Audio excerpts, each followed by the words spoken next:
My name is Emmanuel Adumba. Anytime I get the opportunity to advise the youth, I'm so much gladdened. Drug is not good. It's no respecter of person. Drugs will make your family, you excommunicate yourself from your own family. Your good friends will keep you out. Anywhere you are that you are being cherished and esteemed, you will lose out from that place with your own actions. Drugs will cause you to do crazy things that you've never dreamt of. Stay off drug for your own good. God bless you. You better make up your mind, make up your mind, make up your mind before it's too late. Don't let it be too late for you. You better change your mind, cause we are drawing nearer the end time of the world. Don't let it be too late for you.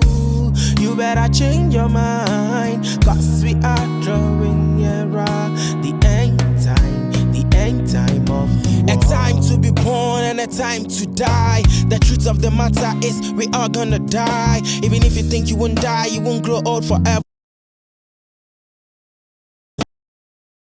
Nice meeting you, Mr. Adumba. Most welcome, bro. Great joy, great joy. That's good. Yeah. Adumba, Yes, when I say who is Adumba, what are you going to tell me? All right, Adumba is a grace child, as my name goes. I've enjoyed a lot of grace from God through my drug life and my addiction and my suffering on the street, how God kept me and molded me, and now I'm sitting here on your screens. I'm Adumba. Thank you. But anyway, tell me a bit about, your days when you were a child, and tell me how many siblings you do have, if you have any. Okay, we only two, me and my senior sister. We were born from my father and my mom. I was born into a cool Christian home. My dad was an elder, my mom was a deaconess at Apostolic Church. So we had a very good upbringing, me and my sister. Sometimes you wouldn't understand why you have to go through all these things after having a good upbringing. It's best known to God. How old are you? I'm 41. 41, good. Tell me a bit about your educational background. Okay, I was in Adisadel. I can say from my in Collaborate. I don't know how the school, whether you remember the school. Somewhere in Nunga, we started from KG and then we went to Sena Joy International School. I did my second, my JSS and then did my whatever there. But one thing, I was the school prophet anyway, from primary to JSS. Kudos. And when I got to SS2, I was the school prophet. Oh, good. Because I was cool. Little did I know I'd go through all this. I was cool. God blessed me with wisdom. And then, as I said, it's really puzzling why we go through all this after being endowed with such wisdom and then a good upbringing from the family. So how did it all start? It all started, as I said, I was brought up in a church. Yeah, God gave me a talent. I was doing music. Specifically, I was behind the drum set. And I could do it so perfectly that, I was doing it and people calling my name and stuff like that. And as a young boy doing that and outsmarting and outbeating the old ones, it got to my head. People singing your praises and that, it got to my head. I started doing stuff in the church which wasn't good, doing all sort of immoral acts in the church, to talk less of it. So it got to a time God has to spell me out. Yeah, but at what age do you experiment drugs? If I will be sure, at the age of 30. 30? Yeah. Okay, so you have 11 years experience in it. Exactly. But how did it metamorphose from your experimental stage to your addictive level? Okay, I had a problem with my senior pastor, and then I really got down. My spirit was down, and that's where the devil decided to strike. A friend came in and said, hey, the way your demeanor is, I didn't like it, so let's go, I'll show you something that will cheer you up. I was like, wow, something that would cheer me up? What is it? I was really curious to know what it was. Mm-hmm. I followed this guy to his kitchen, and then he brought something out, something whitish. The moment he brought it out, something spoke to my spirit. This is drug. I've never seen it before. Mm-hmm. I used to watch the advert when I was young on TV. I mean, those kind of young toys. And then immediately my heart was, this is drug. So I asked the guy straight up, Mickey, is it not drug? he blasted me and threw me up. Forget it. I just want to help you. Take this thing and then full good. The way he blasted me up and then it made me little, I just wanted to prove to him I could take it. Yeah. He did what? He sniffed it, fixed the same way for me. I sniffed it. And then, guess what? Was it sniffing cocaine or Yeah, it was heroin? sniffing cocaine. Okay. When I did it, I felt good. I was like, wow. For a moment, all my sorrows, what I was thinking about, just left me. So I was like, what is this? Is that the way this thing works? Is it how the devil will lure you into something? I was having so much thoughts in my head. Hey, this thing is good. The next day, I was like, wow. After the drugs left me, I felt like what I did yesterday, I should experiment it again. So I went behind my friend and went to where he bought it. Bought some and brought it home, used it again. The next day, what I felt, I wanted to do it again. That's how it went on. Went on from my experimental to recreational. I got hooked up to it, and then that is it. I was abusing it. And then I got to the addictive state. As you said, I could tell that you're coming from a very good religious background. Yeah. So where did your parents err, if they did? Or Where did they err? yeah. Come again, erred. What I mean is, where did you fault them? Because I see no reason why at age 30, having gone through a very good background, you should get yourself entangled in such web. Well, I don't know. With my family, I was cool with them. But when I was hooked up to drugs, that's where I started vandalizing my parents. It got to a time. Did your parents know you were on drugs? Yeah, it got to a time I have to tell them myself. Okay. Because the way they brought up their child, the way I was looking and everything, my appearance and everything was changing. The way I kept myself. I was a neat guy. Come on. I could dress cool. And then everything was just going down the drain. My mom could call me and ask me, hey, Atumba, what is wrong with you? Nowadays, you don't wash your clothes anymore. Fine, I do it for you, but you don't even bring it for me to wash it. You just keep repeating clothes after having so much. What is wrong with you? She kept asking me. My dad was the travel around, so he just go, come. So my dad also got to a time, he came one time from a travel, and then he asked me, come on, you're changed. The way you looks, because I couldn't eat well, I was getting shrinked. Everyone could tell, hey, there's something wrong with this guy. The pressure was too much. I have to call the two of them and told them, this is what I'm doing. I need help. Were you married before or after your addictive? No, after my addictive level, they came to a consensus after trying so much things and for me to stop, and I couldn't. And then one guy came in and said, marry for him, he will come down. See, so the marriage couldn't even do the magic.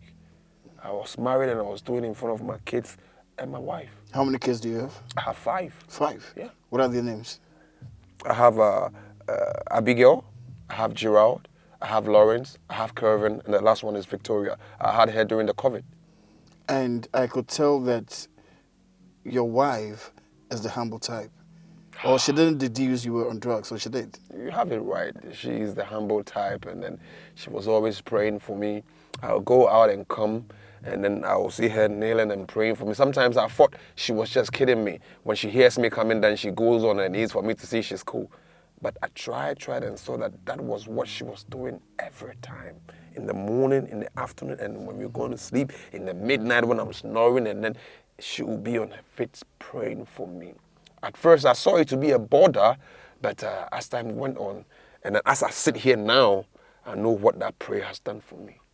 What do you use in fueling your addiction? What do you do in fueling your addiction? Yeah, on the streets and in the ghetto, we have so many ways and advices of getting money, because drug itself, for you to be engaged in drug business, you have to get money. Drug is money. It costs to be in drugs. People don't know this, called junkie. But they are the people who spend the money. We don't respect money.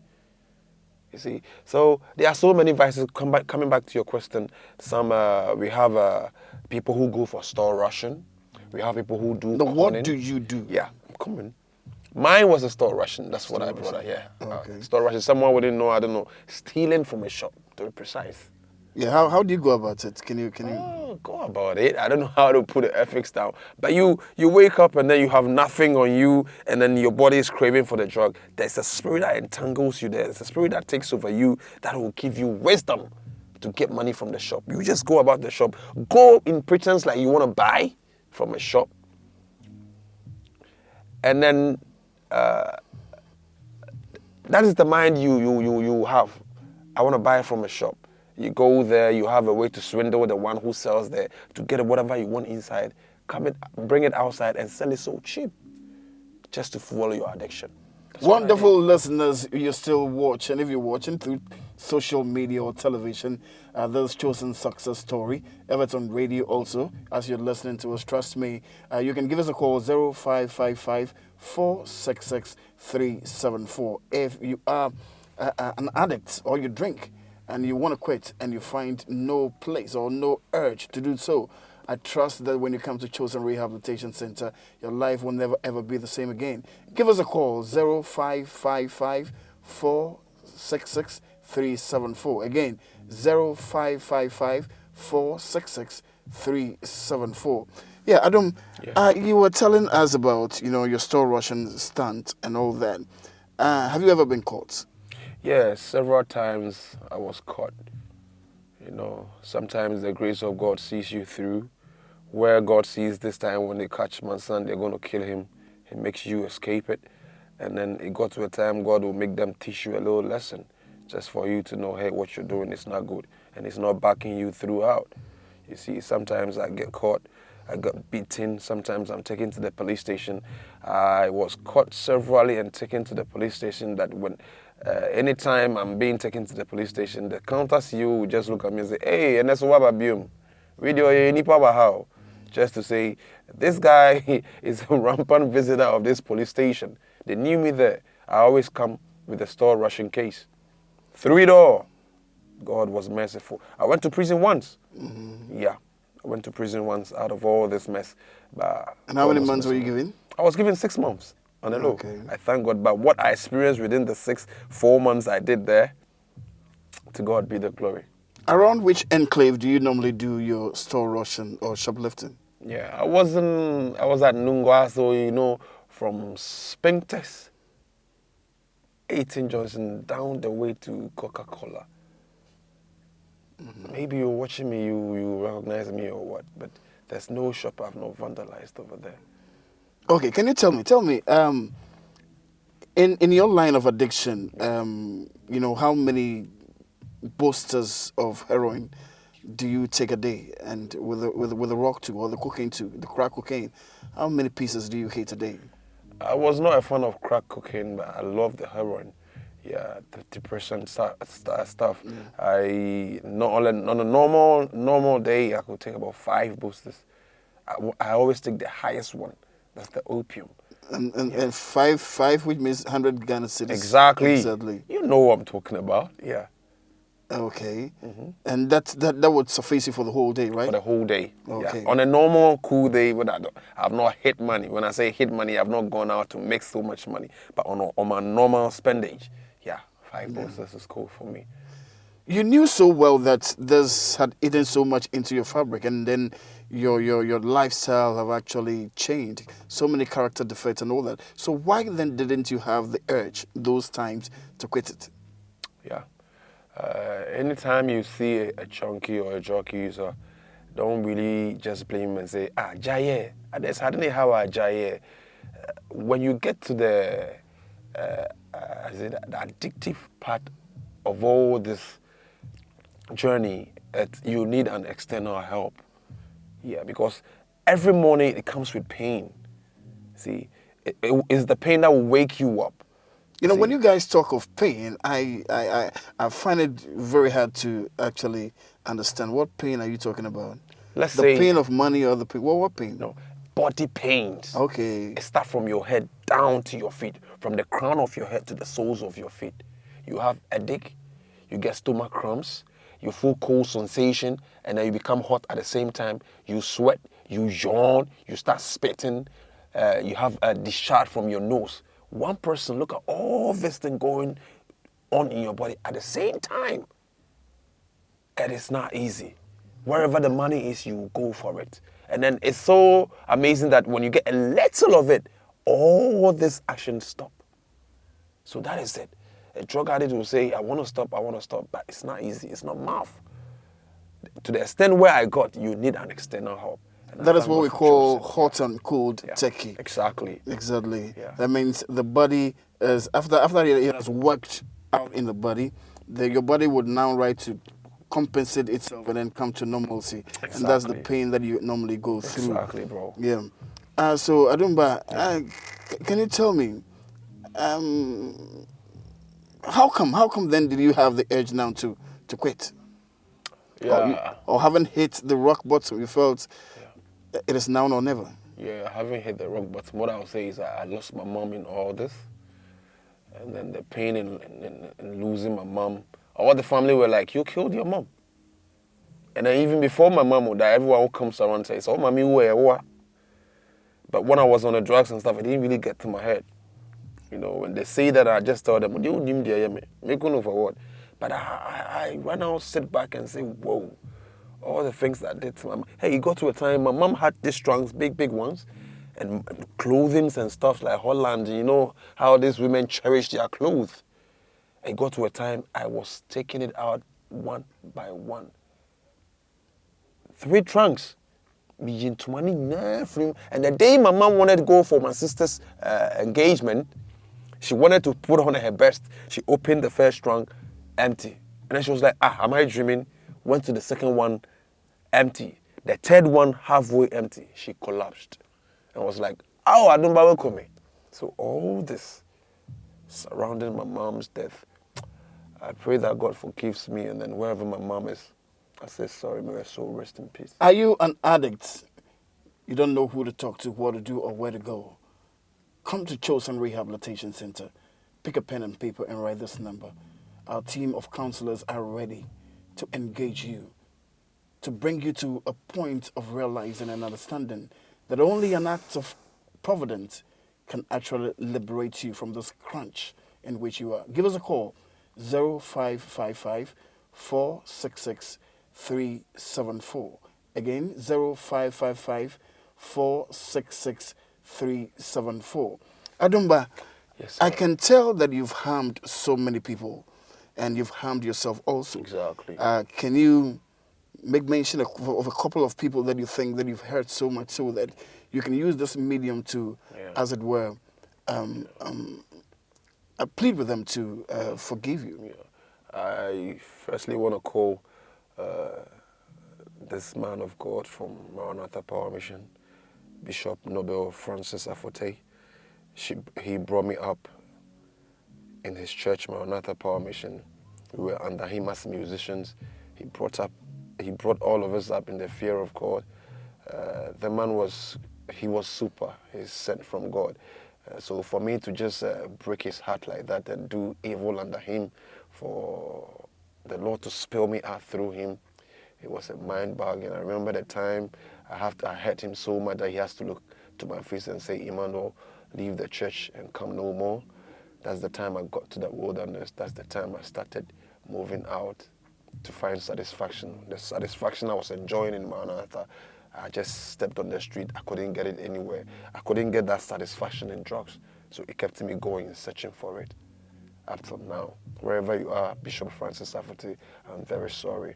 I want to come back to my own parents. My mom is late, but wherever she is, I know heavens is just listening. I say sorry to my parents, my sister. I say sorry. And then mostly on the street, the shops that are vandalized. It got to a time that I would just enter into someone's shop, pick his wallet, and then the wallet, you know how these Ghana cards and these bank cards, they are so much difficult and dear to man's heart. I would just have to get what I want from inside and then throw it away. It happened to so many people that I have really vandalized, so many shops. And I just want to say I'm sorry. I'm so much sorry. Forgive me if you're watching me. Yeah, and my wife and children, wherever you are, if you're watching my wife and my children, I want to say sorry for putting you through all this. In the morning when I have no drug, none of my children come close to me because I have no passion for them. It's only when I have the drug in my system that I play with my children, including my wife. Wherever you are, I say sorry, and I love you all. Thank you. Things fall apart and the center cannot hold. I can tell that you have actually gone through a lot. Yeah. A lot. As a keyboardist, I know so well that You have a bright future ahead of you. This is where time will permit us to halt our program, and I know you've enjoyed it. Keep calling us 0555 466 374. 0555 466 374. And you'll be glad you did. Chosen Rehabilitation Center is situated at Abofun. You can also visit www.chosenrehab.org, and you'll be glad you did. Say no to drugs. Yes to life.